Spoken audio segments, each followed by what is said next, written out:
Hello friends, कैसे हैं आप लोग। उम्मीद करता हूँ आप लोग खैरियत से होंगे। तो भाई आ गया एक और व्लॉग के साथ। तो भाइयों आज है यहाँ पे संडे। एक्चुअली मैंने अभी एक कस्टमर को उतारा है वेदर हिल पार्क में। कोई ट्रक ड्राइवर था, पाकिस्तानी लड़का था। तो इससे मुझे कुछ इन्फॉर्मेशन पता चली, बड़ी बैड न्यूज़ थी। तो मैंने सोचा आप लोगों के साथ भी शेयर करनी चाहिए। तो भाई हुआ कुछ इस तरह कि ये जो लड़का था ये मुझे बता रहा था कि इसके घर का एक लड़का है जो जुमेरात को पाकिस्तान से सिडनी आया है।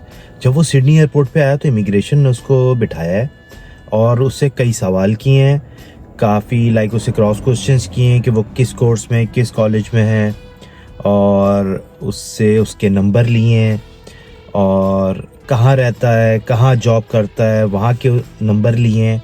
और बोला है कि आपने जो है वीज़ा कंडीशन को ब्रीच किया है तो आपको एक लेटर मिलेगा। तो भाइयों इस चीज़ का ख्याल करो, आजकल बहुत सख्ती हो गई है। अभी आप जो भी पाकिस्तान जा रहा है, इंडिया जा रहा है और या आ रहा है वहाँ से, तो भाइयों इस चीज़ का आप ख्याल रखो, अपने कॉलेज के मामला सीधे रखो। ये अब डायरेक्ट स्ट्रेट कॉल कर रहे हैं, इनके पास सारी इन्फॉर्मेशन है, इमिग्रेशन वालों के पास ATO से रिलेटेड ये लिंक्ड है। जब भी आपको बिठाएंगे आपकी सारी इन्फॉर्मेशन ले लेंगे, उनके पास सब आ जाएगा कि आपके बैंक अकाउंट के अंदर कहाँ कहाँ से पैसा आ रहा है, तो उनको सब पता है। तो भाइयों बहुत ख्याल करो, बहुत ख्याल करो और कोशिश करो कि टैक्स की जॉब्स को अवॉइड करो।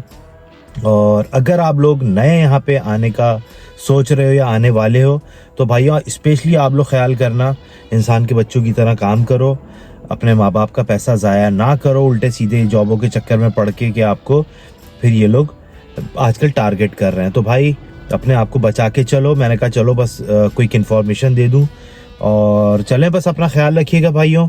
ये लेटेस्ट अपडेट थी, अभी मैंने कस्टमर को उतारा है तो उससे इन्फॉर्मेशन पता चली। मैंने कहा यार चलो, फिर मैं बिज़ी हो जाऊंगा तो आपको ये मैं ज़रा अपडेट कर दूं।